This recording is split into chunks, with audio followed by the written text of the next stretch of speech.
আমার ভোট আমি দেব যাকে খুশি তাকে দেব। এই কথাটা কি কোন ইমানদারের কথা হতে পারে?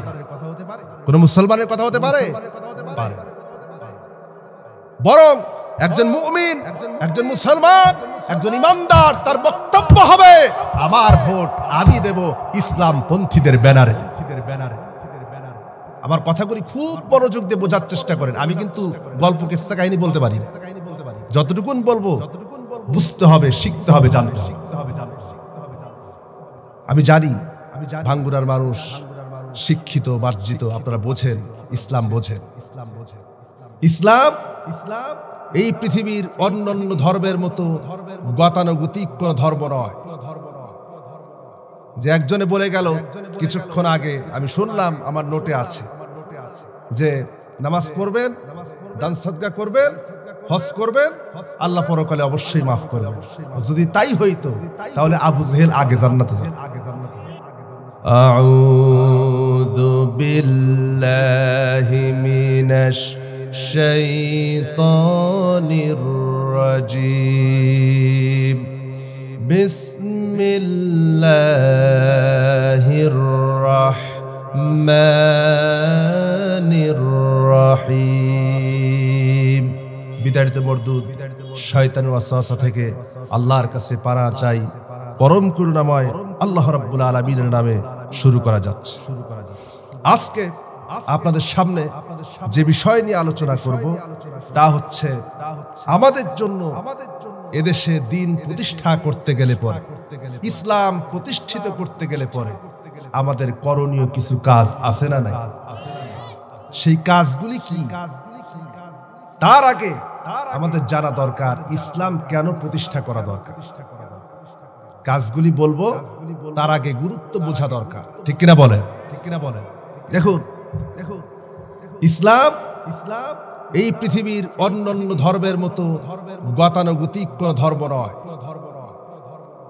যে একজনে বলে গেল কিছুক্ষণ আগে, আমি শুনলাম, আমার নোটে আছে, যে নামাজ পড়বেন, দান সদকা করবেন, হজ করবেন, আল্লাহ পরকালে অবশ্যই মাফ করবেন। যদি তাই হইতো তাহলে আবু জেহেল আগে জান্নাতে যাবে। এই দুনিয়ায় কোন নবীদেরকে মার খেতে হতো না।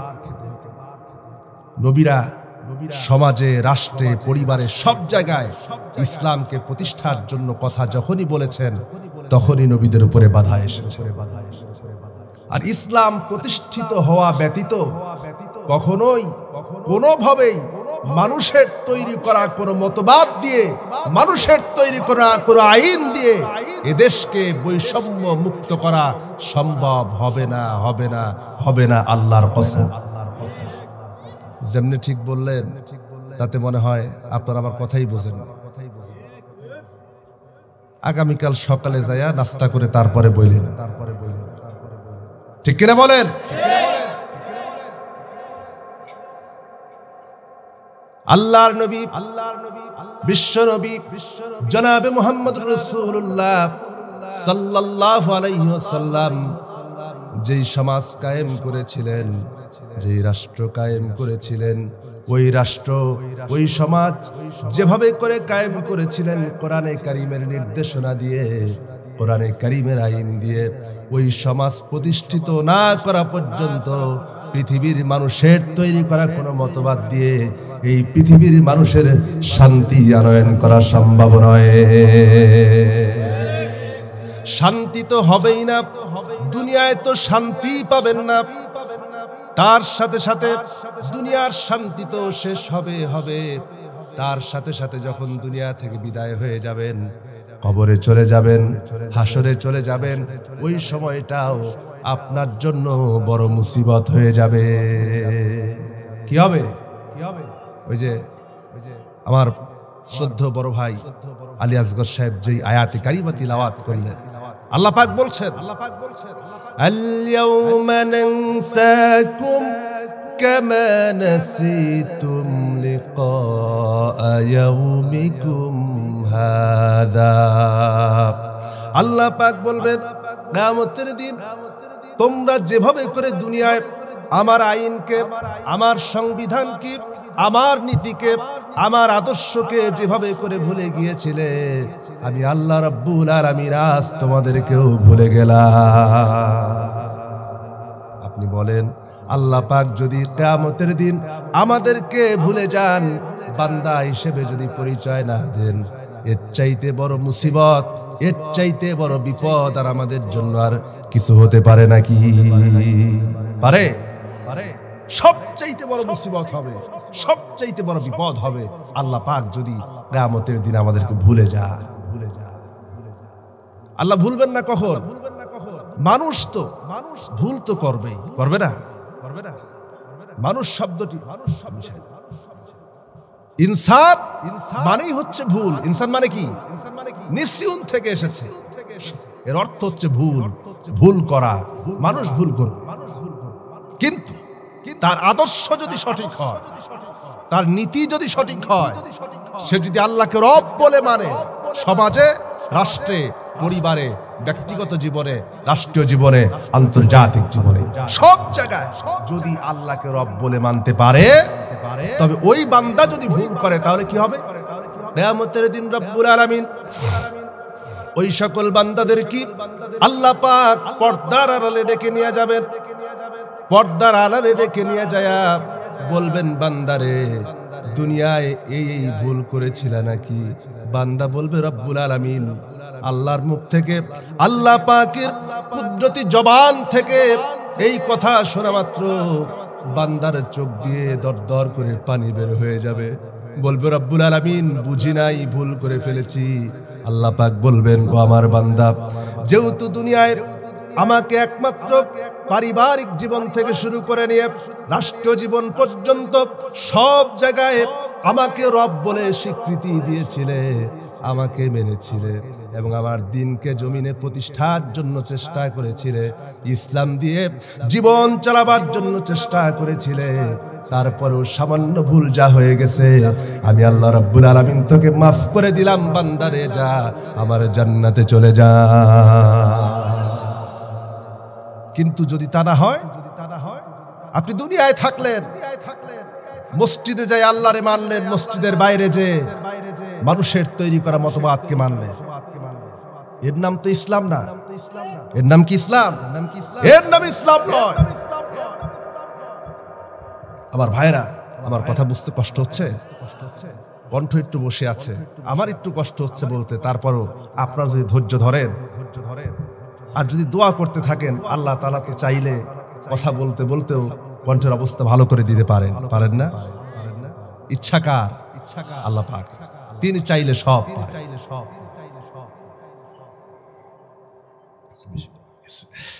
ঠিক আছে, লবণ মিষ্টি তোমার ভাইরা, ইসলাম কেন প্রতিষ্ঠা করা দরকার? ইসলাম প্রতিষ্ঠা করা দরকার এই জন্য যে আমাদের শিক্ষা ব্যবস্থাকে উন্নত করার জন্য, কোরআনের শিক্ষাকে চালু করার জন্য ইসলাম প্রতিষ্ঠার কোনো বিকল্প আছে? কোরআনের শিক্ষা যদি প্রতিষ্ঠিত না হয়, তাহলে এ জাতির উন্নতি কোনোদিন সম্ভব না। সম্ভব? যারা বলেন সম্ভব, সম্ভব।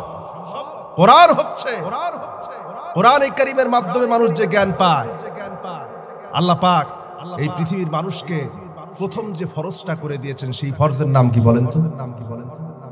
জ্ঞান অর্জন করা। কি বলেন? রব্বুল আলামিন বলেন, ইকরা বিসমি রাব্বিকাল্লাযী খলাক খলাকাল ইনসানা মিন আলাক اقرأ وربك الأكرم الذي علم بالقلم علم الإنسان ما لم يعلم الله أكبر বলেন। আল্লাহ রাব্বুল আলামিন বলেন, পড়ো। প্রথম ফরজ কি? পড়ো, জ্ঞান অর্জন করো।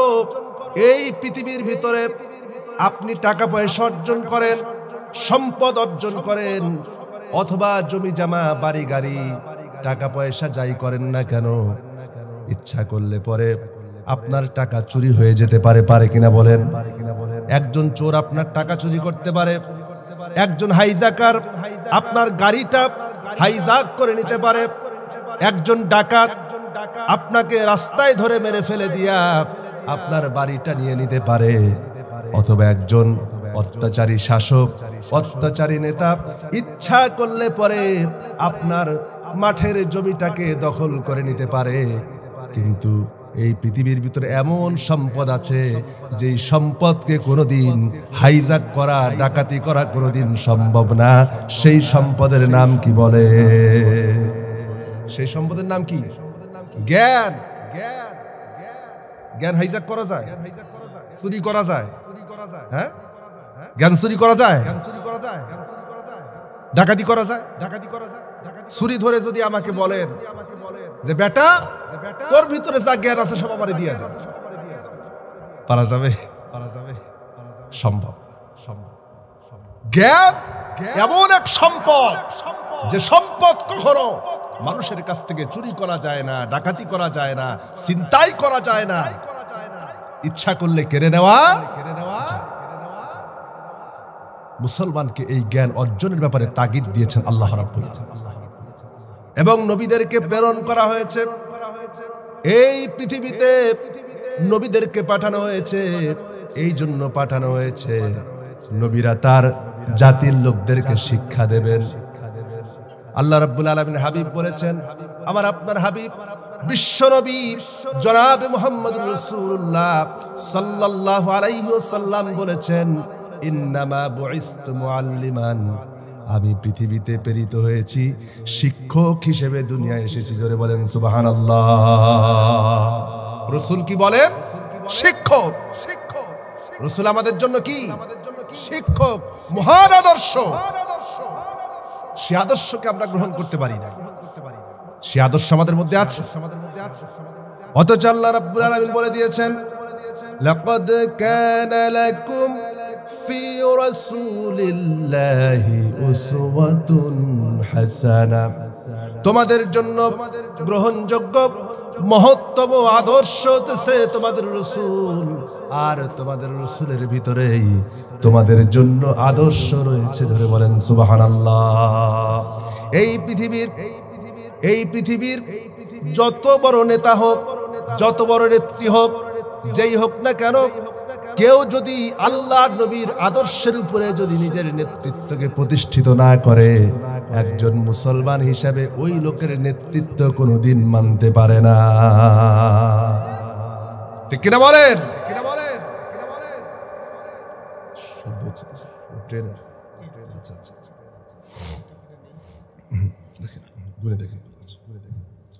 আমার ভাইয়েরা, খুব বেশি না, আমাকে আধা ঘন্টা সময় দেন, তো ধরতে পারবেন ইনশাআল্লাহ?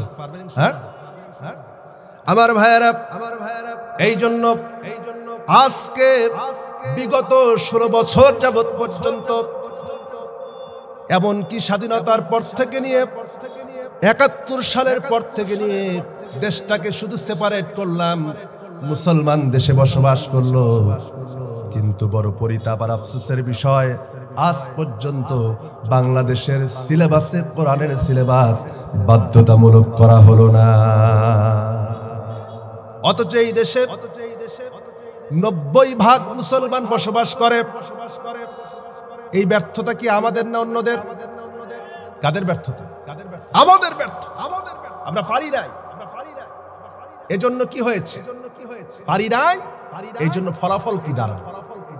আজকে আমার কথাগুলি খুব মনোযোগ দিয়ে বোঝার চেষ্টা করেন। আমি কিন্তু গল্প কিস্সা কাহিনী বলতে পারি না, যতটুকুন বলবো বুঝতে হবে, শিখতে হবে, জানতে হবে। আমি জানি ভাঙ্গুরার মানুষ শিক্ষিত, মার্জিত, আপনারা বোঝেন, ইসলাম বোঝেন। তার ফলে কি হলো?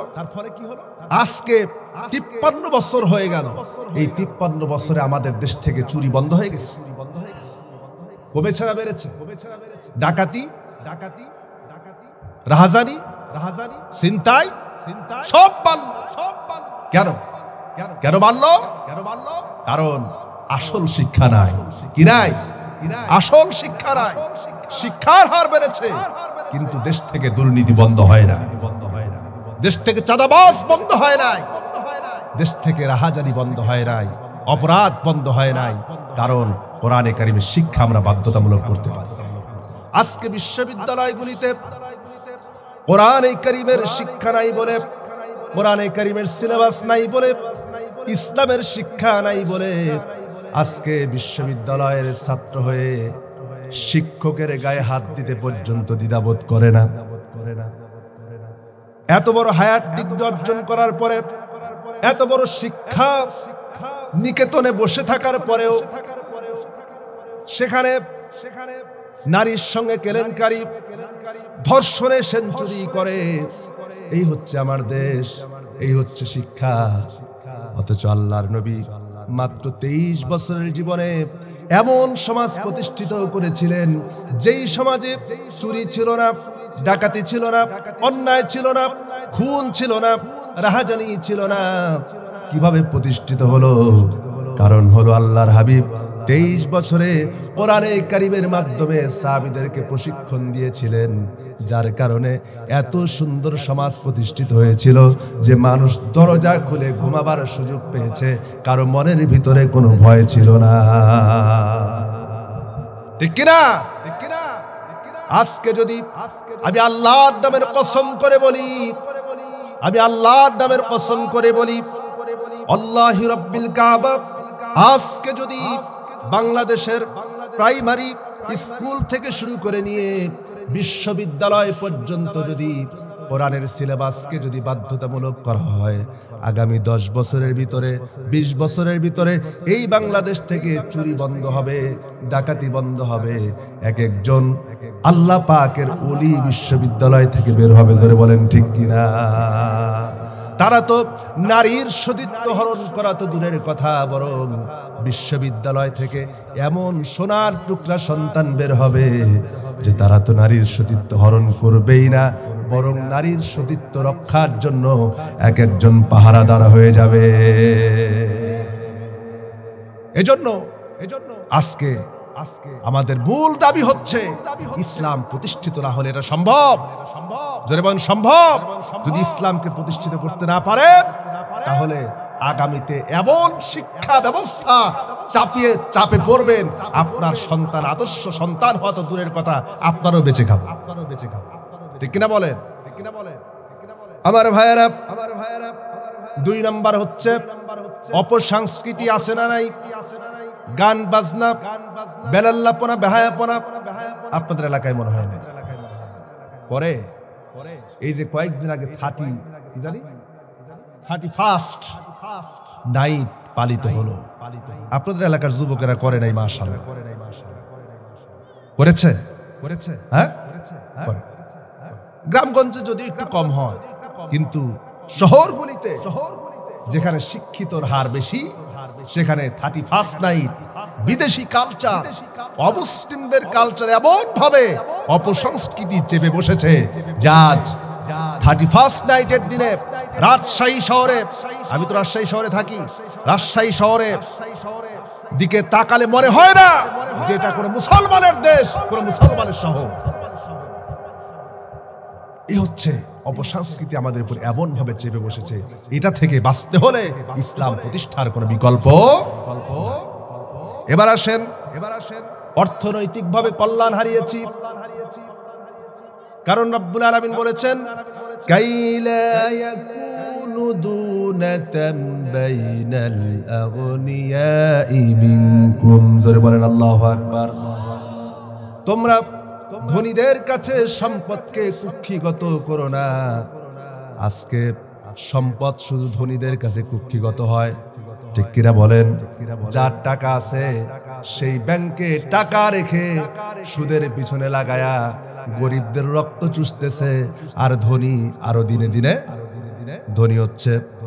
এই যে পুঁজিবাদী সমাজ ব্যবস্থা, অথচ ইসলাম যে সমাজ ব্যবস্থা দিয়েছে, ইসলাম বলেছে এক জায়গায় অর্থকে, সম্পদকে পুঞ্জীবিত করো না, এটাকে গোছাইও না, বরং তোমার কাছে যদি সম্পদ থাকে এই সম্পদটা সবার মাঝে বিলিয়ে দাও, যেন এর দ্বারা সমাজের কল্যাণ হয়ে যায়।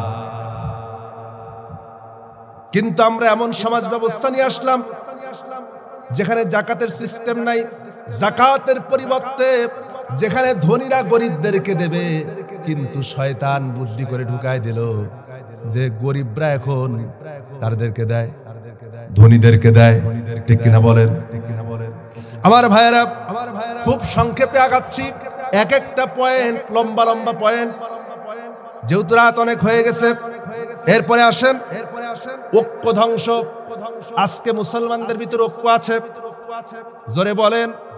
তাম পৃথিবীতে আজকে মুসলমানদের মধ্যে যদি ঐক্য থাকতো, আল্লাহ নবীজি বলেছেন পৃথিবীর পূর্ব প্রান্তরে একটা মুসলমানের পায়ে যদি কাটা ফুটে আর পশ্চিমের কোন মুসলমানের কানে যদি খবর পৌঁছে যায়, ওই পূর্ব প্রান্তের মুসলমানটা যতটা ব্যথিত হবে, পশ্চিম প্রান্তের মুসলমানের কানে খবর পৌঁছার সঙ্গে সঙ্গে তার হৃদয়ে ততটা ব্যথা লাগবে। এর নাম মুসলমান। কিন্তু আজকে ফিলিস্তিনে মুসলমানদেরকে মারা হয়, লেবাননে মুসলমানদেরকে মারা হয়, মুসলমানদের উপর অত্যাচার করা হয়, নির্যাতন করা হয়, বোমা ফেলা হয়। অথচ এই পৃথিবীর কত মুসলিম দেশ যাদের সামর্থ্য আছে, টাকা আছে, পয়সা আছে, তাদের সেই যোগ্যতা আছে, কিন্তু তারা মুসলমানদেরকে সহযোগিতা করে না, বরং তারা যারা মুসলমানদেরকে মারে তাদেরকেই সাহায্য করে, সহযোগিতা করে। তার মানে বোঝা গেল এরা শুধু নামে মুসলিম দেশ, আসলে ইসলামের লেশ মাত্র তাদের মধ্যে নাই। ঠিক কিনা বলেন? ইসলামের লেশ আছে? নাই। সাউন্ডটা আরেকটু মানে বেশ কমাই দাও, আরেকটু কমাই।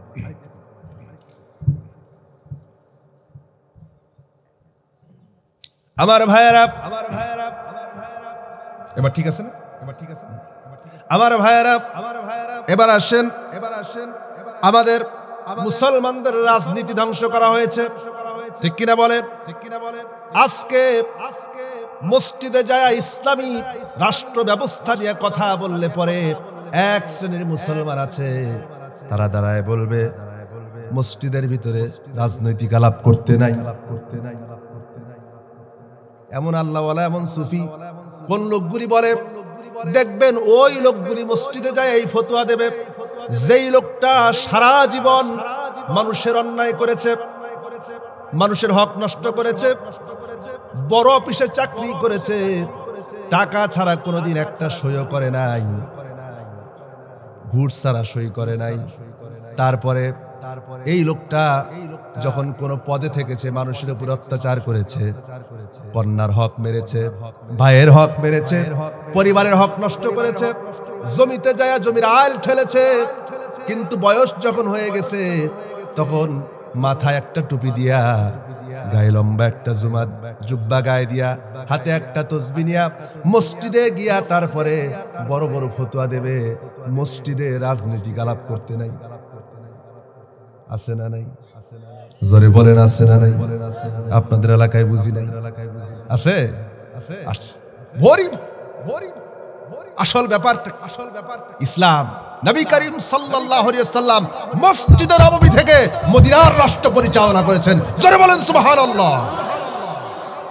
মদিনার রাষ্ট্রই পরিচালিত হয়েছে মসজিদ থেকে। কোথায় থেকে? পার্লামেন্ট ছিল মসজিদ, বিচারালয় ছিল মসজিদ। আজকে মসজিদে বিচার হয়। মসজিদ থেকে বিচার কেন বের করছে জানেন? বের করেছে এই জন্য যে মসজিদে গেলে তো অন্তত পক্ষে মিথ্যে কথা বলা যায়, আর মসজিদের বাইরে গেলে বুঝি মিথ্যে কথা বলা যায়। ঠিক কিনা বলেন? নিজের ইচ্ছা মতো বিচার করে। এই জন্য মসজিদে বিচার নাই, বিচার মসজিদের বাইরে আসে। মনে করে যে মসজিদের মধ্যেই শুধু আল্লাহ থাকে আর মসজিদের বাইরে থাকে না।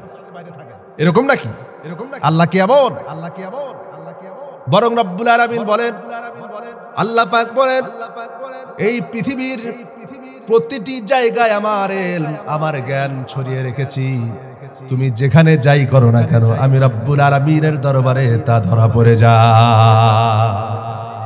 শুধু ধরাই পড়ে না, শুধু এতটুকু না, আল্লাহ পাক বলেন তোমার মনের ভিতরে, অন্তরের ভিতরে, কলিজার ভিতরে আমরা অনেক সময় চিন্তা করি কিনা বলেন?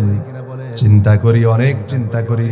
আল্লাহ পাক বলছেন বান্দারে মুখ দিয়া প্রকাশ করার দরকার নাই, শুধু মনে মনে চিন্তা করেছো, মন থেকে যে চিন্তা করেছো, আল্লাহ পাক বলেন খালাকনাল ইনসানা ওয়া না'লামু মা তুওয়াসবিসু বিহি নাফসুহু ওয়া নাহনু আকরাবু ইলাইহি মিন হাবলিল ওয়ারিদ।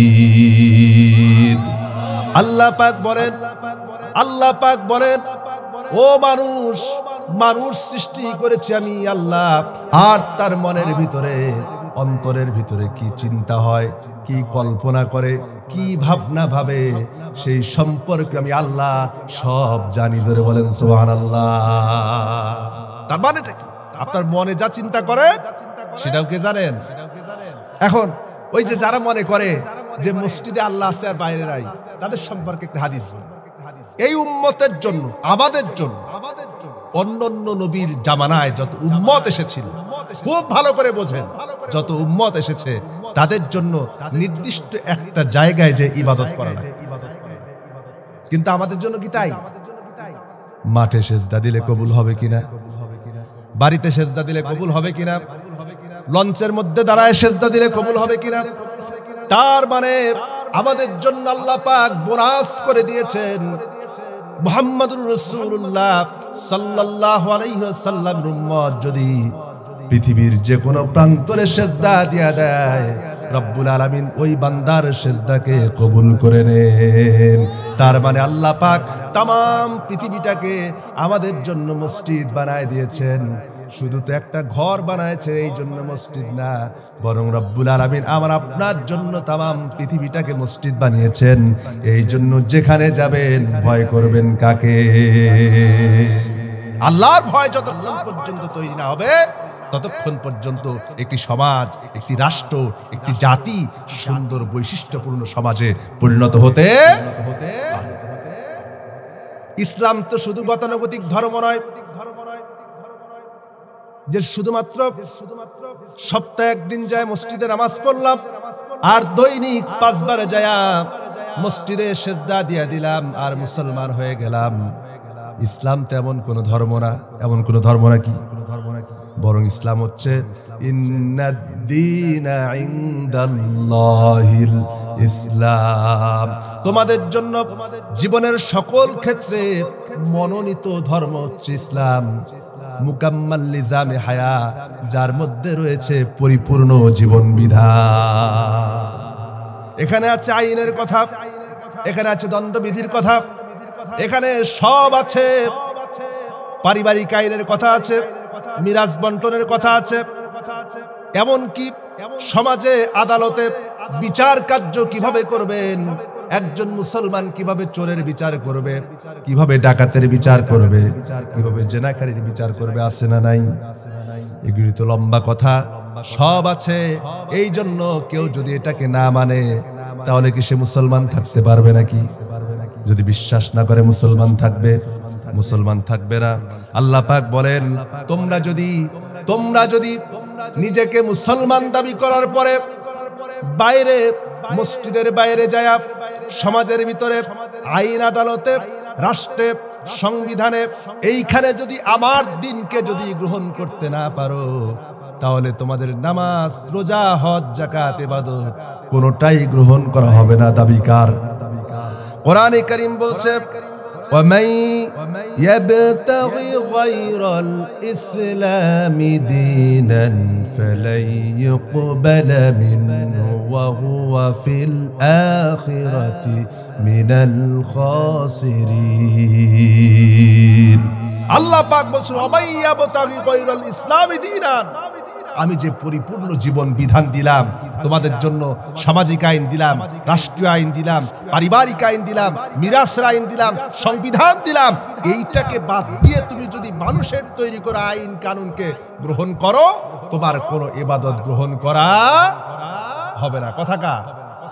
কথাকার এখন যদি মানুষের তৈরি করা আদর্শের রাজনীতি করলেন, মানুষের তৈরি করা মতবাদকে প্রতিষ্ঠার জন্য চেষ্টা করলেন, আর আপনি কাবা শরীফে যাইয়া যতই হজ করেন আর যাই করেন, এইটা আল্লাহ কবুল করবেন? আল্লাহ তো বলেই দিয়েছেন কবুল হবে। এবার আসেন আল্লাহ পাক বলেন নবীদেরকে আল্লাহ পাক কেন পাঠালেন? নবীদেরকে পাঠানোর উদ্দেশ্যটা কি, কেন পাঠালেন, পাঠানোর পিছনে কারণ কি? আল্লাহ পাক সূরা হাদীদের 25 নম্বর আয়াতে সুন্দর করে ডেকে বলেছেন, লাকাদ আরসালনা রুসুলানা বিল বাইয়িনাতি ওয়া আনজালনা মাআহুমুল কিতাবা ওয়াল মিজানা লিয়াকুমান নাস বিল কিসত। আল্লাহু আকবার বলেন। আল্লাহ রাব্বুল আলামিন বলেন, আমি রাসূলকে প্রেরণ করেছি, নবীকে প্রেরণ করেছি বাজ্যনাত সহকারে, সুস্পষ্ট প্রমাণ সহকারে, আর মিজান দিয়েছি, পাল্লা দিয়েছি, সুস্পষ্ট ন্যায় বিচারের মানদণ্ড দিয়েছি, যেন রাসূল দুনিয়া আসার পরে তিনি যেন মানুষের মধ্যে ন্যায় বিচার করতে পারেন। কি পারেন? ন্যায় বিচার করতে পারেন। রাসূলকে শুধুমাত্র ওই কাবা ঘরে যায় নামাজ পড়ার জন্য পাঠানো হয় নাই, শুধুমাত্র এই কথা বলার জন্য পাঠানো হয় নাই, হে রাসূল আপনি শুধু যায় দাওয়াত দিবেন যে তোমরা কালেমা পড়ো আর জান্নাতে যাও, এই জন্য না, মানুষের মধ্যে ন্যায় বিচার প্রতিষ্ঠা করার জন্য রাসূলকে আল্লাহ পাক পাঠিয়েছেন। তাহলে আমাদের দায়িত্ব হচ্ছে, আজকে কি আমাদের সমাজে ন্যায় বিচার আছে? জোরে বলেন আছে। তাহলে এই ন্যায় বিচার প্রতিষ্ঠা করার দায়িত্ব কাদের? যারা আওয়াজ দিলেন না তারা এই দায়িত্ব নেবেন না? হ্যাঁ, এই ন্যায় বিচার প্রতিষ্ঠা করার দায়িত্ব কাদের? এই ন্যায় বিচার প্রতিষ্ঠার জন্য এই জমিনে আল্লাহর কোরআন দিয়ে, কোরআনের আইন দিয়ে ন্যায় বিচার প্রতিষ্ঠার জন্য আগামী দিনে কাজ করতে রাজি আছেন কারা কারা? দুহাত তুলে আল্লাহকে একটু দেখায় দেন। আল্লাহ কবুল করে বলেন আল্লাহুম্মা আমিন। একটু জিকির করেন, লা ইলাহা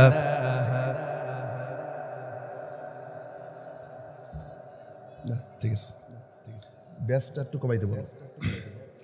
লা ইলাহা ইল্লাল্লাহ, লা ইলাহা ইল্লাল্লাহ, লা ইলাহা ইল্লাল্লাহ, লা ইলাহা ইল্লাল্লাহু মুহাম্মাদুর রাসূলুল্লাহ সাল্লাল্লাহু আলাইহি ওয়াসাল্লাম। হযরত ওসমান রাদিয়াল্লাহু তাআলা আনহু একখানা বাণী আছে, সেটি হচ্ছে তিনি বলেছেন, ইন্নাল্লাহা লা ইয়াযাগু বিসুলতানিন ওয়ালা ইয়াযাগু বিল কুরআন। কোরআন যা করতে পারে না রাষ্ট্রশক্তি তাই করতে পারে। ঠিক কিনা বলেন? কোরআন তো আমাদের কাছে আছে, তাই বলে কোরআন কি জালিম রেখে দিতে পারছে? নাই, এই কাজ করতে হবে কাদের? আমাদেরকে। আল্লাহ পাকের উসমান বলেছেন, কোরআন কোন সমাজের পরিবর্তন করতে পারে না, বরং কোরআন যখন মুসলমানরা গ্রহণ করে তখন সমাজের পরিবর্তন হয়। ঠিক কিনা বলেন? কোরআন শুধুমাত্র ওই একটা কিনে, একজেল কিনে ছাদের উপর রেখে দেওয়ার জিনিসটা এরকম নাকি? নাকি রমজান মাস আসলে শুধুমাত্র একবার খুলে ধুলাবালি যা আছে সব পরিষ্কার করে তারপরে ঝুলে ঝুলে 4-5 খতম দিয়া রমজান মাসের শেষ দিনে সবে কদরের দিনে হুজুরের হাতে 500 টাকা হাদিয়া দিয়ে বলবেন, হুজুর আমার মেয়ে 10 খতম দিয়েছে? আছে না? আল্লাহকে এই জন্য কোরআন নাজিল করছিলেন। হ্যাঁ, কোরআন এসেছিল একটি সমাজ বিপ্লব করার জন্য, একটি সমাজ বিনির্মাণ করার জন্য, একটি সুখী সমৃদ্ধ বৈষম্য বিরোধী বৈষম্য মুক্ত সমাজ উপহার দেওয়ার জন্য। কিন্তু আমরা যখনই কোরআন ছেড়েছি তখনই যত বৈষম্য এসে আমাদের ঘাড়ের উপরে চেপে বসেছে। ঠিক কিনা বলেন? আমার ভাইয়েরা, এবার আসেন এই আজকে ইসলাম মনে করি ইসলামকে আমরা আংশিকভাবে গ্রহণ করেছি, শুধুমাত্র মসজিদের ভিতরে, মাদ্রাসার ভিতরে, গোরস্থানের মধ্যে, ইসলামী জালসায়, এসব জায়গায় ইসলামকে গ্রহণ করেছি, কিন্তু জীবনের সকল ক্ষেত্রে ইসলামকে গ্রহণ করতে পারি নাই। অথচ আল্লাহ পাক আমাদেরকে কি অর্ডার করেছেন খুব ভালো করে বোঝেন। আল্লাহ অর্ডার করেছেন সূরায়ে, আল্লাহ পাক বলেন, ইয়া আইয়ুহাল্লাযীনা আমানু দুখুলু ফিস-সিলমি কাফা ওয়া লা তাত্তাবিউ খুতুওয়াতিশ শাইতান ইন্নাহু লাকুম আদুউম মুবিন। আল্লাহ পাক বলেন, ইয়া আইয়ুহাল্লাযীনা আমানু, হে ঈমানদাররা। আমরা সবাই কি বলেন? সবাই কি? আরে বাবা, আমরা যে ঈমানদার, এই কথা বলতেও কি ভয় হয়, লজ্জা হয়? তাহলে জোরে সরে বলেন না, আমাদের পরিচয় কি? ঈমানদার। এই পরিচয়টা যদি দুনিয়ায় নিজেই দিতে না পারেন, আল্লাহর সামনে কেমনে দিবেন? বাবাজিরা আমার, প্রিয় আপনজনেরা আমার, খুব ভালো করে বোঝেন। আল্লাহ বলেছেন, ও ঈমানদাররা, উদখুলু, প্রবেশ করো, ফিস সিলমি কাফা, ইসলামের মধ্যে পরিপূর্ণ প্রবেশ করো। তার মানে আপনার জীবনের সব জায়গায় ইসলামকে গ্রহণ করে নাও, ইসলামকে মানার চেষ্টা করো। কিন্তু আমরা জীবনের সব জায়গায় ইসলামকে গ্রহণ করতে পারি নাই, অথচ নিজেকে পূর্ণ মুসলমান দাবি করি। একজন মুসলমান যদি, কোন মানুষ যদি গায়ে জামা পরলো, জামার একটা হাতা ঢুকাইলো, আরেকটা হাতা বাইরে রেখে, কেউ যদি বলে আমি জামাটা পরিপূর্ণ গায়ে দিয়েছি, আপনারা কি বলবেন? পাগল বলবেন না? আমাদের দেশে কিছু পাগল আছে, দেখবেন আসলেই যারা পাগল, দেখবেন কোন হাতা কোন দিক থাকে ঠিক নেই। আছে এমন পাগল? আছে।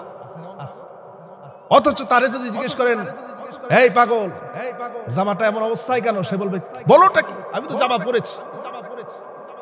ঠিক না? আমাদের অবস্থা হলো তাই।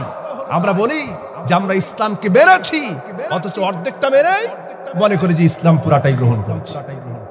তার মানে আমরাও পাগলের মতো হয়ে গেছি, ইসলাম না বুঝেই গ্রহণ করেছি। আল্লাহ রাব্বুল আলামিন, হাবিব দেখুন, ইসলাম প্রতিষ্ঠার গুরুত্ব কত বেশি, নামাজের চাইতে কম না বেশি? বলেন তো, ইসলাম প্রতিষ্ঠার গুরুত্ব নামাজের চাইতে কম না বেশি? রোজার চাইতে কম না বেশি? তাহলে প্রমাণ কি? প্রমাণ দেখুন, আল্লাহর হাবিব বিশ্বনবী মুহাম্মদুর রাসূলুল্লাহ সাল্লাল্লাহু আলাইহি ওয়াসাল্লাম, ইসলামের সবচেয়ে প্রথম যে যুদ্ধটা হয়েছিল, সেই যুদ্ধের নাম কি বলেন? বলতে পারবেন না? বদর যুদ্ধ। কিসের যুদ্ধ? বদরের যুদ্ধ। কোন তারিখে? 17ই রমজান। সব ভুলে গেছেন? এগুলি শিখতে হবে মুসলমান হিসেবে, এটি মৌলিক বিষয়, জানতে হবে। 17ই রমজান হচ্ছে বদর যুদ্ধ হয়েছিল। আল্লাহর হাবিব 17ই রমজানে নিজে রোজা ছেড়েছিলেন এবং সাহাবীদেরকেও রোজা ছাড়তে আদেশ করেছিলেন। এটা কি ফরজ না নফল রোজা? ফরজ রোজা। কেন ছাড়লেন? যুদ্ধের জন্য, ইসলামকে প্রতিষ্ঠার যুদ্ধের জন্য। কিসের জন্য? ইসলাম প্রতিষ্ঠার যুদ্ধের জন্য। তার মানে প্রমাণ করে যে রোজার চাইতেও ইসলাম প্রতিষ্ঠার গুরুত্ব কম না বেশি? বেশি। এবার দেখুন, আল্লাহর হাবিব বিশ্বনবী জনাবে মুহাম্মদ রাসূলুল্লাহ সাল্লাল্লাহু আলাইহি ওয়াসাল্লাম ইসলাম প্রতিষ্ঠিত করতে যে, বিভিন্ন যুদ্ধে পরিচালনা করতে যে, নবীজি একটা না দুইটা না 27টা যুদ্ধের সেনাপতির দায়িত্ব পালন করেছেন। কয়টা? 27টা যুদ্ধের সেনাপতির দায়িত্ব পালন করেছেন আল্লাহর হাবিব। আর এই 27টা যুদ্ধের সেনাপতির দায়িত্ব পালন করতে যে আল্লাহর নবীর জীবনে প্রায় 17 ওয়াক্ত নামাজ কাজা হয়েছে, তারপরেও নামাজকে পরে আদায় করেছেন, কাজা করেছেন। অথচ নবীজির জীবনের সবচাইতে প্রিয় আমল ছিল নামাজ। আল্লাহর নবীর জীবনের সবচাইতে প্রিয় আমল ছিল নামাজ। সেই নামাজকে নবীজি কাজা করেছেন শুধুমাত্র ইসলামকে প্রতিষ্ঠার লড়াই করার জন্য। তার মানে রাসূল পৃথিবীর উম্মতের জন্য এই শিক্ষা দিয়ে গেলেন, ও পৃথিবীর উম্মতেরা, এই পৃথিবীর চাইতে, নামাজের চাইতে, রোজার চাইতে দিন প্রতিষ্ঠা, সমাজে ইসলাম প্রতিষ্ঠার গুরুত্ব মুসলমানের জন্য অনেক বেশি। আমার কথা কি বুঝতে পারেন আমার ভাইয়েরা? এরপরে দেখুন, বিশ্বনবী জনাবে মুহাম্মদ রাসূলুল্লাহ সাল্লাল্লাহু আলাইহি ওয়াসাল্লাম, তিনি যখন মক্কা থেকে হিজরত করে মদিনায় গিয়েছিলেন, কাফেরদের অত্যাচারে আল্লাহর নবী যখন মক্কা থেকে হিজরত করে যখন মদিনায় গেলেন, মদিনায় যাওয়ার পরে নবীজি মক্কায় যতদিন ছিলেন ততদিন পর্যন্ত কাবা শরীফের দিকে ফিরে নামাজ আদায় করতেন। কিন্তু মদিনায় যাওয়ার পরে আল্লাহর নবী তো চাইলে কাবা শরীফের দিকে ফিরেই নামাজ পড়তে পারতেন, কিন্তু নবীজি জানতেন ওখানে ইহুদিরা বসবাস করে, খ্রিস্টানেরা বসবাস করে, তাদের কাবা হলো বাইতুল মুকাদ্দাস। তারা যেন ইসলামের প্রতি আকৃষ্ট হয়, ইসলামের প্রতি যেন তাদের ভালোবাসা বৃদ্ধি পায়। শুধুমাত্র ইসলামের প্রতি ভালোবাসা লোকের বৃদ্ধি করার জন্য, ইহুদি খ্রিস্টানদের ভিতরে ইসলামের প্রতি প্রভাব বিস্তার করার জন্য আল্লাহর নবী একদিন না, 2 দিন না, দীর্ঘ 18টি মাস পর্যন্ত বাইতুল্লাহকে বাদ দিয়ে মসজিদুল আকসাকে কিবলা বানিয়ে নামাজ আদায় করেছেন। এই নামাজ আদায় করতে করতে আল্লাহর নবীর যখন আর ভালো লাগতেছিল না, ওই সময় আল্লাহ পাক ওহী নাজিল করে দিলেন, قد نرى تقلب وجهك في السماء فلنولينك قبلة ترضاها فول وجهك في السماء فلنولينك قبلة ترضاها فول وجهك في السماء। আল্লাহ পাক বললেন, নবী আমি বারবার লক্ষ্য করতেছি আপনি আকাশের দিকে তাকাচ্ছেন। ও নবী, আপনি এই মুহূর্তে আপনার কিবলাকে পরিবর্তন করুন। নবীজি জোহরের অথবা আসরের নামাজ আদায় করতেছিলেন, 2 রাকাত পড়লেন বাইতুল মুকাদ্দাসের দিকে ফিরে, আর বাকি 2 রাকাত পড়লেন মসজিদে হারামের দিকে ফিরে। এখনো সেই মসজিদ আছে না? যারা হজ করতে গেছেন মসজিদে কিবলাতাইন এখনো আছে। দেখুন আল্লাহর হাবিব 18টি মাস পর্যন্ত শুধু ইসলাম প্রতিষ্ঠা করবেন। লক্ষ্য কি? ইসলাম প্রতিষ্ঠা করবেন। ওই যে ইহুদির বনু কুরাইজা, বনু আউস, খাজরাজ গোত্রের সঙ্গে চুক্তি করে ইসলামী স্টেট কায়েম করার জন্য, ইসলামী রাষ্ট্র কায়েম করার জন্য শুধুমাত্র কিবলাকে পরিবর্তন করেছে। তারপরে কিবলার চাইতে ইসলাম প্রতিষ্ঠার গুরুত্ব কম না বেশি?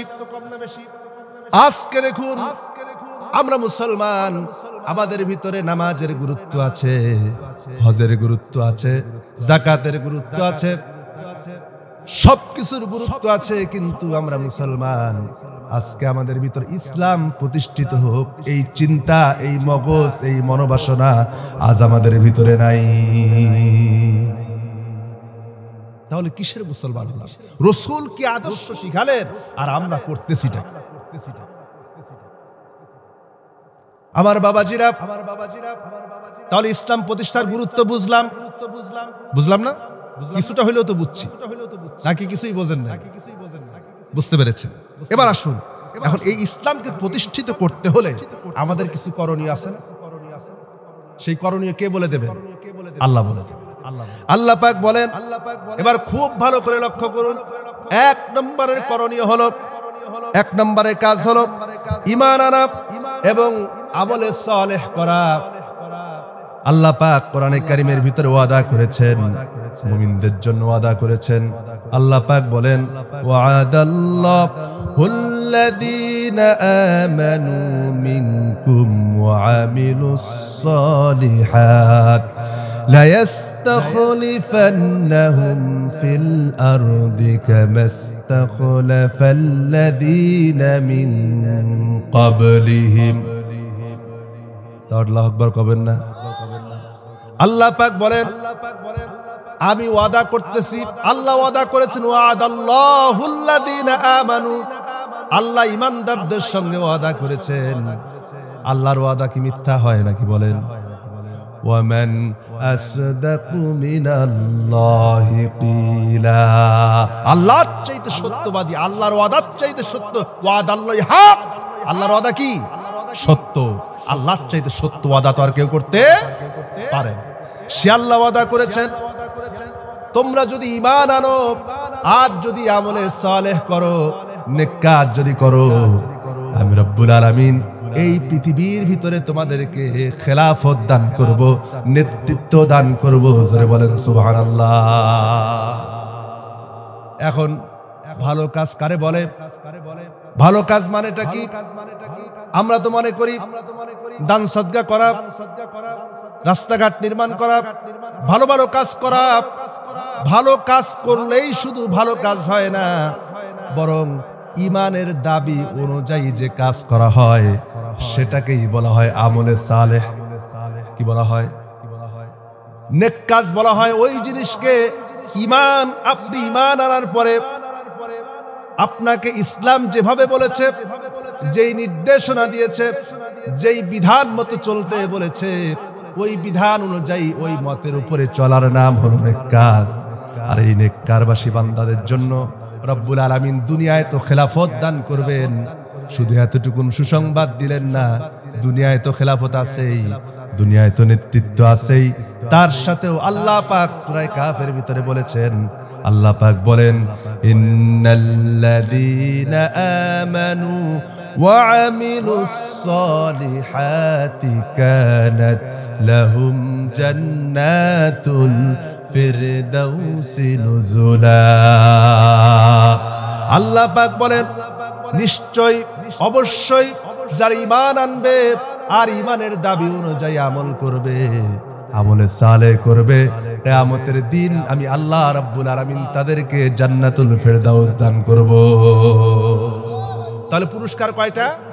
একটা হচ্ছে দুনিয়ায় খেলাফত, নেতৃত্ব, আরেকটি হচ্ছে আখিরাতে জান্নাত।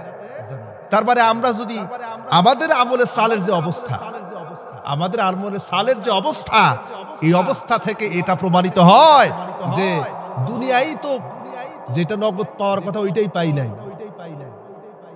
পরেরটা যে কি হবে আল্লাহ। আল্লাহ যদি দয়া করে কোন রকম মাফ করেন তাহলে হয়তো সম্ভব, কিন্তু হ্যাঁ, এখানে শর্ত আছে। শর্ত কি? যে আপনাকে চেষ্টা করতে হবে, শেষ পর্যন্ত খেলাফত প্রতিষ্ঠিত হবে কি হবে না, খেলাফত দিবেন কি দিবেন না সেটা আল্লাহ পাকের মর্জি। কিন্তু যদি আপনি চেষ্টা করেন তবে কিয়ামতে আল্লাহ পাক অবশ্যই আপনাকে জান্নাত দান করবেন। আমার ভাইয়েরা, দুই নাম্বার কাজ কি? দুই নাম্বার করণীয় হলো মুসলমানদেরকে ঐক্যবদ্ধ হওয়া। কি হওয়া বলেন? দুই নাম্বার করণীয় হলো মুসলমানদের ঐক্যবদ্ধ হওয়া। ঐক্যবদ্ধ হতে কে বলেছেন? আল্লাহ পাক বলেন, ওয়াতাসিমু বিহাবলিল্লাহি জামিআন ওয়া লা তাফাররাকু। আল্লাহ পাক বলেন, তোমরা ঐক্যবদ্ধভাবে আমার কোরআনকে আঁকড়ে ধরো, আর খবরদার খবরদার বিচ্ছিন্ন হয়ো না। আজ মুসলমানরা হাত বাঁধা নিয়ে মারামারি আছে না নাই? ইমামের পিছনে সূরা ফাতিহা পড়বে কি পড়বে না এইটা নিয়ে মারামারি। তারপরে কে রফুল ইয়াদাইন করবে আর কে করবে না এটা নিয়ে মারামারি, দলাদলি। কে কোন পীর সাহেবের মুরিদ এইটা নিয়ে দলাদলি। একজনের টুপি লম্বা, আরেকজনের টুপি খাটো, আরেকজনের টুপি তিন তালা, কারো টুপি কিস্তি, কারো টুপি পাস করলি। একজন আরেকজনকে দেখলে পরে ঐক্যবদ্ধ তো দূরের কথা, সালাম পর্যন্ত দেয় না। এমন নজির আমাদের দেশে আছে না নাই? সালাম পর্যন্ত দেয় না, অথচ নিজেকে মনে করে আমি একবারে বড় শাহ সুফি আল্লাহ বীর সাহেব। অথচ ঐক্যবদ্ধভাবে থাকতে চায় না, ঐক্য গঠন করতে চায় না। কোন দল যদি ঐক্য গঠনের জন্য চেষ্টা করে, সে ঐক্যকে ভাঙার জন্য চেষ্টা করে, এমন দল আছে না নাই? আছে। ইসলাম প্রতিষ্ঠার জন্য একটি বড় শর্ত হচ্ছে মুসলমানদেরকে ঐক্যবদ্ধ হওয়া। একজন মুসলমান সে কখনো অন্য দল করতে পারে না, ইসলাম ছাড়া পারে নাকি? পারে না। এই জন্য ঐক্যবদ্ধ হবে ইসলামকে প্রতিষ্ঠার জন্য। আগামী দিনে মুসলমানরা যদি ঐক্যবদ্ধ হতে এখনো সময় আছে, আমি বলি মুসলমানরা এখনো যদি ঐক্যবদ্ধ হতে না পারে, মার তো কি খাইছে, আগামী দিনে এর চাইতেও দ্বিগুণ মার সামনে আছে। ঠিক কিনা বলেন? কি মাইর খাইছে, আরো দ্বিগুণ মাইর আছে যদি ঐক্যবদ্ধ হতে না পারে। আমার ভাইয়েরা, নবীজি কি বলেছেন, মুমিনের দৃষ্টান্ত কি? আমি তো নিজেকে মুমিন বলে দাবি করলাম, অমুক দল করি আমি মুমিন, আমি অমুক পীর সাহেবের মুরিদ, আমি আগে জান্নাতে যাব, আমি অমুক দল করি আমি আগে জান্নাতে যাব, আছে না নাই? অমুক তো কিচ্ছু বোঝে না, কিচ্ছু জানে না, কিন্তু একবারও চিন্তা করে না আমিও ইসলামের কিছুটা খেদমত করতেছি, তার দ্বারা আরেকটা দিকে খেদমত হচ্ছে। আমরা দুইজন ভাই ভাই হয়ে থাকি, যেন ইসলামের উপরে যদি কোনো আঘাত আসে সবাই একসঙ্গে যেন মোকাবেলা করতে পারি, এই চিন্তা আজ মুসলমানদের মধ্যে নাই। আছে? আফসোস, আজকে মুসলমানদের হওয়া উচিত। আপনারা জানেন খুব ওয়াজ করে পীর সাহেব যে শাহজালাল ইয়ামিনী রহমাতুল্লাহ আলাইহি বাংলাদেশে কেন এসেছিলেন, বুরহানুদ্দিন রহমাতুল্লাহ আলাইহি বাংলাদেশে কেন এসেছিলেন? শুধুমাত্র সিলেটে বুরহানের পুত্রকে মুসলমান হওয়ার, গরু জবাই করার অপরাধে, আকিকা দেওয়ার অপরাধে তার সন্তানকে জবাই করা হয়েছিল। এই খবরটা যখন ইয়েমেন থেকে শুনেছেন, ছুটে এসেছেন গৌর গোবিন্দের মোকাবেলা করার জন্য। এর নাম মুসলমান। আর আজকে একজন মার খায় আর একজনে তাকায় দেখে হাসে, ঠিকই আছে, আমি তো বাইসলাম, আছে না? আমার ভাইয়েরা, অথচ নবীজি কি বলেছেন? মাসালুল মুমিনি মিনাল মুমিনি কাল বুনিয়ানিম মারসুস। একজন মুমিন হচ্ছে আরেকজন মুমিনের সঙ্গে সীসা ঢালা প্রাচীরের মতো। একজন মুমিনের উপর যদি বিপদ এসে যায়, আরেকজন মুমিন তার পাশে সীসা ঢালা প্রাচীরের মতো দাঁড়ায় থাকবে, যতক্ষণ পর্যন্ত আমার মুসলমান ভাইয়ের বিপদ দূরীভূত না হয় ততক্ষণ পর্যন্ত আমি সেখান থেকে নড়ব না। এর নাম মুমিন। এর নাম কি? নবীজি এবার কি বলেছেন? কঠোর হুঁশিয়ারি দিয়েছেন। আল্লাহ রাসূলের কথা শুনুন, নবীজি কি বলেছেন? আল্লাহ পাকের হাবিব বলেন, মান আতাকুম আমরাকুম জামিআন আলা রাজুলিন ওয়াহিদিন ইরিদু আন ইউশাক্কা আসাকুম আইফাররিকু জামাআতিকুম ফাকতুলুহু। আল্লাহর নবী বলেন, তোমাদের মধ্যে মুসলমানরা যদি ঐক্যবদ্ধ হয়ে যায় আর তার মধ্যে কিছু মুনাফিক যদি এমন ঢুকে যায় যেই লোকটা চায় মুসলমানদের ঐক্যকে নষ্ট করতে, আসে না নাই? আল্লাহ নবীজি বলেছেন, কোন ব্যক্তির মধ্যে এমন দৃষ্টান্ত যদি পাও যেই মুসলমানদের মধ্যে ঐক্যকে ধ্বংস করতে চায়, মুসলমানদেরকে ফারেক করতে চায়, নবীজি বলেন ফাকতুলুহু, তাকে হত্যা করে দাও। কত বড় কথা চিন্তা করেছে আল্লাহ রাসূল বলেছেন, যেই লোকটা সে যত বড় আলেম হোক, যাই হোক না কেন, সে যদি মুসলমানদের মধ্যে ঐক্য ধ্বংস করতে চায়, ভ্রাতৃত্ব ধ্বংস করতে চায়, তাকে হত্যা করে দেয়। আজকে মুসলমান যদি ঐক্যবদ্ধ থাকতে পারে, আজকে পৃথিবীর সমস্ত যত বড় শক্তি হোক, সমস্ত শক্তি মুসলমানদের পায়ের সামনে পদানত করতে বাধ্য হবে। জোরে বলেন ঠিক কি? আমার ভাইয়েরা, এরপরে আমাদের করণীয় কি? আমাদের করণীয় হচ্ছে জানমালের কোরবানি করা, জান এবং মাল দিয়ে আল্লাহর রাস্তায় লড়াই করা। এটা হচ্ছে 3 নম্বরের করণীয়। সব সময় দিন প্রতিষ্ঠার জন্য কাজ করতে হবে। আল্লাহ পাক বলেন, ইয়া আইয়ুহাল্লাযীনা আমানু হাল আদুল্লুকুম আলা তিজারাতিন তুনজিকুম মিন আযাবিন আলীম তু'মিনুনা বিল্লাহি ওয়া রাসূলিহি وتجاهدون في سبيل الله بأموالكم وأنفسكم ذلكم خير لكم إن كنتم تعلمون। আল্লাহ পাক বলেন, ইয়া আইয়ুহাল্লাযীনা আমানু হাল আদুল্লুকুম আলা তিজারাতিন তুনজিকুম মিন আযাবিন আলীম। আমি আল্লাহ কি তোমাদেরকে এমন একটা ব্যবসার কথা শিখিয়ে দেব না যেই ব্যবসা করলে পরে সেই ব্যবসার মাধ্যমে কোনো লস নাই, শুধু লাভ আর লাভ। আল্লাহ পাক তোমাদেরকে জাহান্নামের কঠোর আযাব থেকে তোমাদেরকে বাঁচায়া দেবে। সেই ব্যবসার মূলনীতি কি?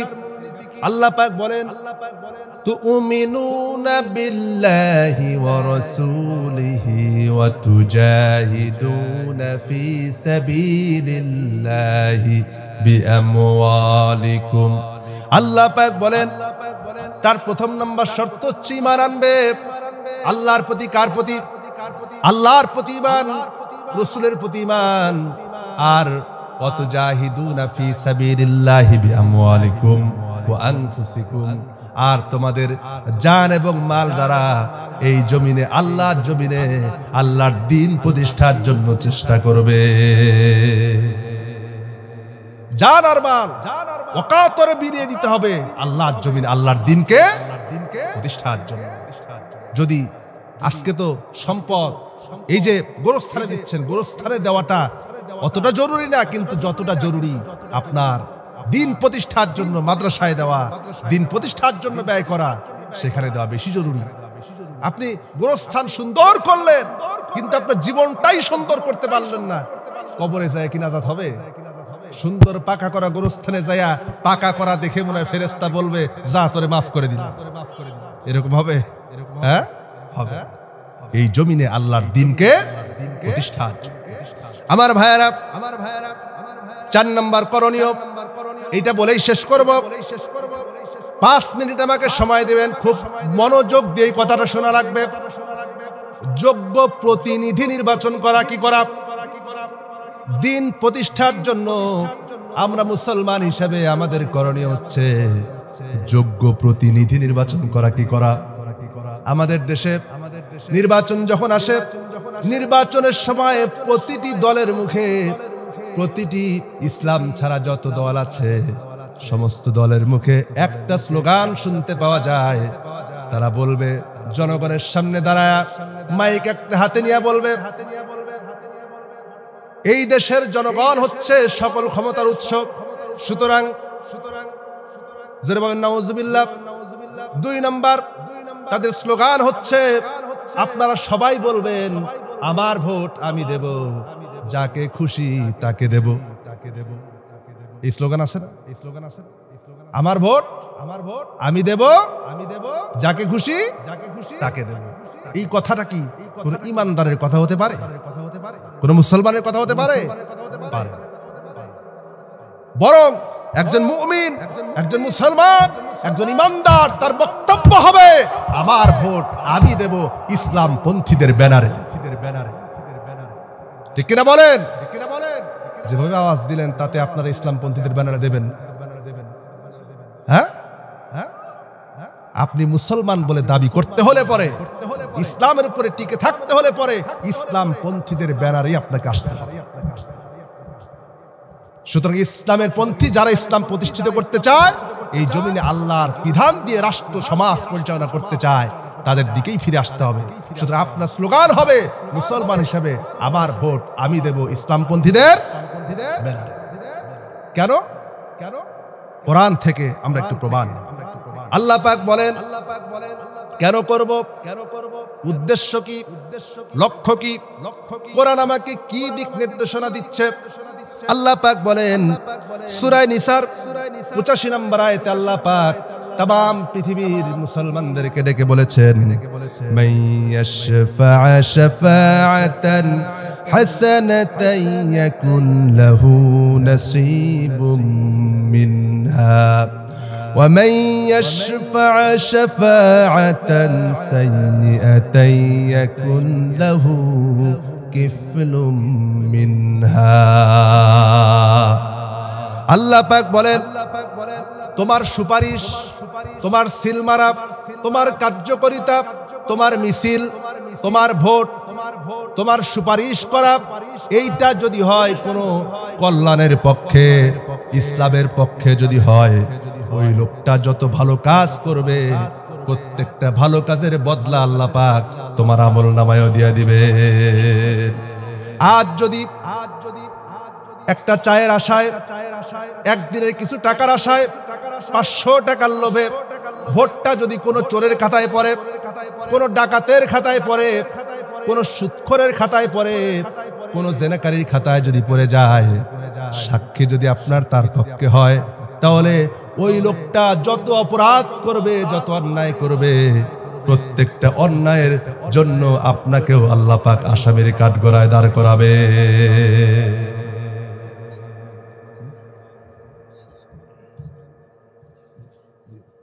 অবশ্যই আমার ভাইয়েরা, এরপরে আসেন, প্রমাণ তো একটা দিলাম, এরপরে আল্লাহ পাক আরো কি বলেন?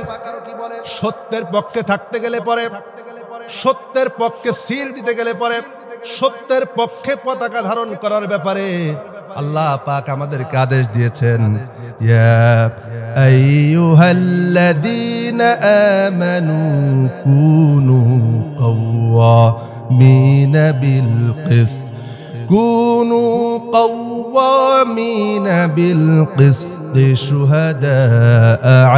شهداء لله ولو على أنفسهم أو الوالدين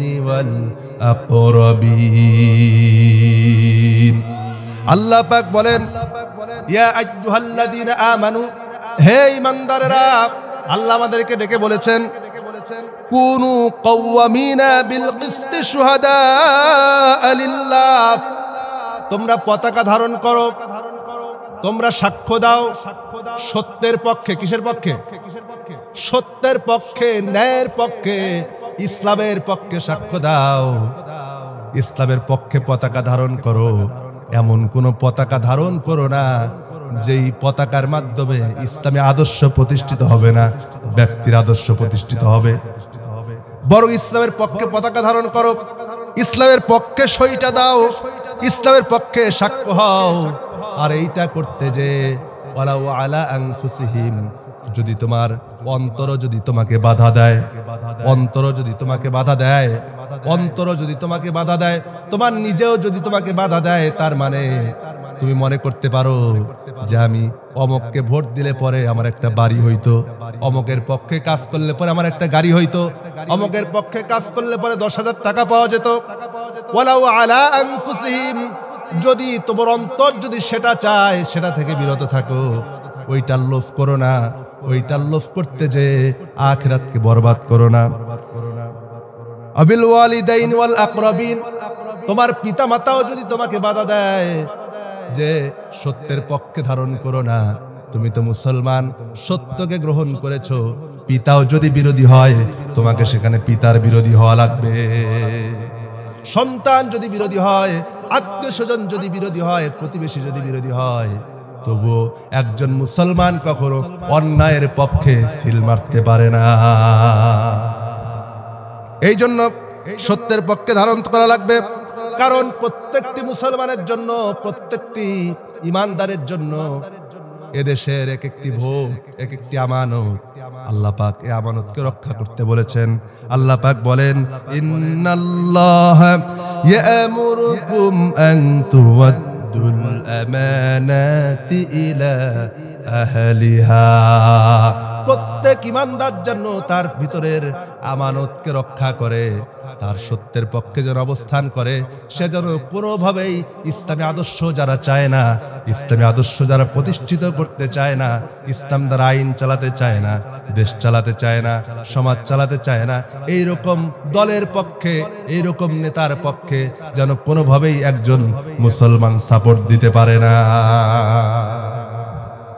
এই 4টি কাজ যদি আমরা আগামী দিনে, 1 নম্বর আমলে সালেহ করা, বেশি বেশি করে ভালো কাজ করবে, সমস্ত অন্যায় থেকে বিরত থাকবে, আর মানুষকে ভালো কাজের প্রতি আদেশ দেবেন, উৎসাহ দেবেন। আপনারা, আমরা শ্রেষ্ঠ জাতি। আমরা কি? আমরা শ্রেষ্ঠ জাতি। কেন? রব্বুল আলামিন বলেন, কুনতুম খায়রা উম্মাতিন উখরিজাত লিন-নাসি তা'মুরুনা বিল মা'রুফি ওয়া তানহাউনা আনিল মুনকার। তোমরা শ্রেষ্ঠ জাতি এই কারণে, কারণ হলো তোমরা মানুষকে ভালো কাজের আদেশ দাও আর অন্যায় কাজ থেকে মানুষকে বিরত রাখো। শ্রেষ্ঠ জাতি এই কারণে, আল্লাহ শ্রেষ্ঠ বানালেন যে কারণে, সেই কাজ আমাদের মধ্যে আছে, বলেন আছে? আমাদের এই দায়িত্ব নিতে হবে। আমলে সালের মধ্যে শ্রেষ্ঠ আমলে সালে হচ্ছে মানুষকে ভালো কাজের জন্য উৎসাহিত করা, আদেশ দেওয়া, আর অন্যায় দেখলে পরেই বাধা প্রদান করা।